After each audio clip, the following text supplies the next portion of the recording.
మిమ్మల్ని అందరినీ కూడా నేను కోరేది ఒకటే,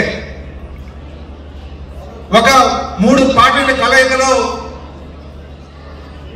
పై స్థాయిలో నాయకులుగా కలిసి రాష్ట్ర భవిష్యత్తును దృష్టిలో పెట్టుకుని ముందుకు వెళ్తున్నటువంటి సంగతి మీకు తెలిసిందే.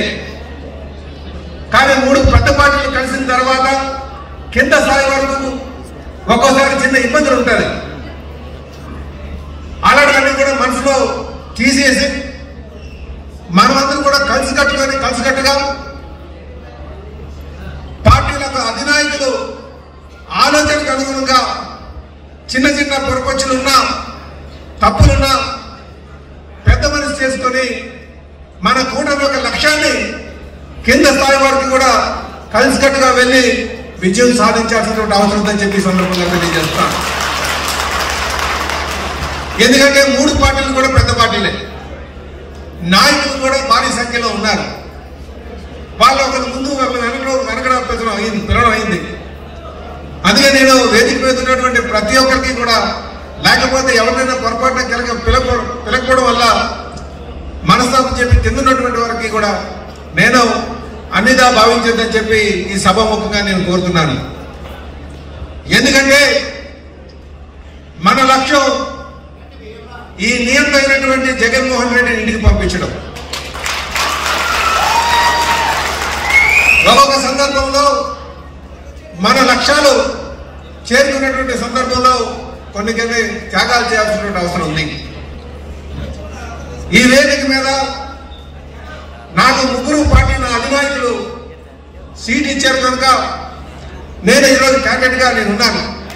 కానీ నాతో పాటు సమానంగా ప్రజల్లో మమేకమైనటువంటి నాయకులు వేదిక మీద ఉన్నారు. కోంతారావు గారు కావచ్చు, కర్ణరెడ్డి నరసింహ గారు కావచ్చు, కార్పొరేటర్స్ గా ఎన్నుకోబడినటువంటి కావచ్చు, అలాగే స్టేట్ బోర్డు మెంబర్స్ కావచ్చు. కనుక ఇందులో నాకు అదృష్టం వరించింది కనుక నేను ఈరోజు క్యాండిడేట్ గా ఉన్నాను.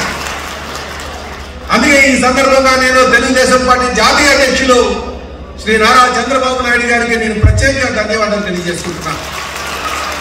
అలాగే గడిచిన 15 సంవత్సరాలుగా అటు ప్రత్యక్ష రాజకీయాల్లోని అధికారం ఉన్నప్పుడు నా పనితీరు కావచ్చు, అధికారం లేనప్పుడు నా పోరాట తీరు కావచ్చు, అలాగే నిత్యం ప్రజలతో మమేకమై ఉన్నటువంటి సందర్భాన్ని గుర్తించి ఈ సీట్ని తెలుగుదేశం విడిచిపెట్టినందుకు గాను జనసేన అధ్యక్షుడైనటువంటి పవన్ కళ్యాణ్ గారికి నేను ప్రత్యేకంగా ధన్యవాదాలు తెలియజేసుకుంటాను. అలాగే బీజేపీ పార్టీ నాయకులకు అధ్యక్షుడు అయినటువంటి పురంధరేశ్వర గారికి, మోడీ గారికి కూడా నేను ప్రత్యేకంగా ధన్యవాదాలు తెలియజేసుకుంటున్నాను. సోదరులారా, ఈ సభాముఖంగా తెలియజేస్తున్నాను, నేను ఉమ్మడి పార్టీ ఒక లక్ష్యాన్ని, ఉమ్మడి పార్టీ అధినేతల యొక్క ఆలోచన అనుగుణంగా మన గమ్యం ఏదైతే ఉందో దాన్ని చేరుకోవడానికి నా సాయశక్తిలో ప్రయత్నం చేస్తాను. పొద్దు ధర్మాన్ని ఖచ్చితంగా పాటిస్తానని చెప్పి ఈ సందర్భంగా తెలియజేస్తున్నా. అలాగే నేను తెలుగుదేశం పార్టీ తరఫున పోటీ చేస్తాను కనుక రేపు జనసేన నాయకులకి, బీజేపీ నాయకులకి ఏమైనా తక్కువ చేస్తానేమో అని ఒక ఆలోచన ఎవరి మధ్యలో ఉండొచ్చు.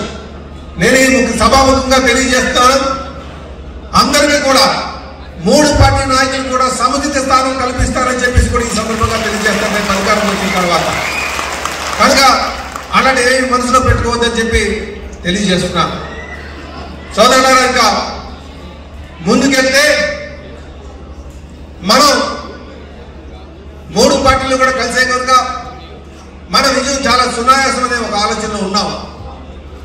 కానీ ఎవరు పాటు పడతానో వద్దు అసమా, ఎక్కడ కూడా కాంపిటీషన్ ఉండకూడదు. ఎందుకంటే మన మీద పోటీ చేసినటువంటి అభ్యర్థి కూడా చిన్న అభ్యర్థి కాదు, వాళ్ళు కూడా చరిత్ర ఉన్నటువంటి వారు ఈ ప్రాంతంలో. అయితే నాకున్నటువంటి అడ్వాంటేజ్ ఏంటంటే నేను గత 15 వందలుగా ఈ నియోజకవర్గాన్ని పట్టుకుని ఉన్నా. నాకు ఈ నియోజకవర్గం మీద పూర్తి స్థాయి అవగాహన ఉంది. ప్రతి ప్రాంతంలోనే అక్కడ ఉన్నటువంటి మనుషులు నాకు గుర్తున్నారు, నన్ను గుర్తిస్తారు. సమస్యల పట్ల అవగాహన ఉంది. నిరంతరం ప్రజల ఉంది.